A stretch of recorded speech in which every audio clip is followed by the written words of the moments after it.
السلام علیکم میرے پیارے پیارے سامع بھائیوں اور میری پیاری پیاری سامع بہنوں، آج ہم اذان کے جواب کی فضیلت کے بارے میں سنیں گے۔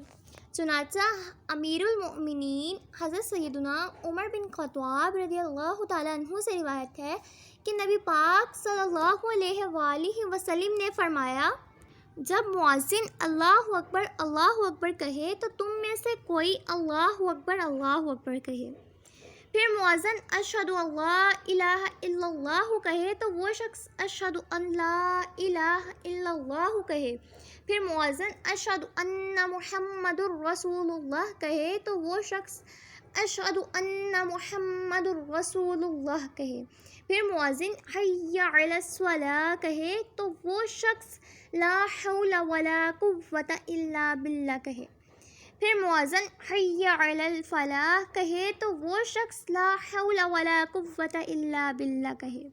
پھر جب مؤذن اللہ اکبر کہے تو وہ شخص اللہ اکبر کہے، اور جب مؤذن لا الہ الا اللہ کہے اور یہ شخص صدق دل سے لا الہ الا اللہ کہے تو جنت میں داخل ہوگا۔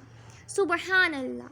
میرے پیارے پیارے سامع بھائیوں اور میری پیاری پیاری سامع بہنوں، مفتی شہیر حکیم الامت مفتی احمد یار خان دئیمی رحمۃ اللہ علیہ اس حدیث پاک کے تحت فرماتے ہیں، ظاہر یہ ہے کہ صدق دل سے کہنے کا تعلق سارے جواب سے ہے، یعنی اذان کا جواب سچے دل سے دے، کیونکہ بغیر اخلاص کوئی عبادت قبول نہیں ہوتی۔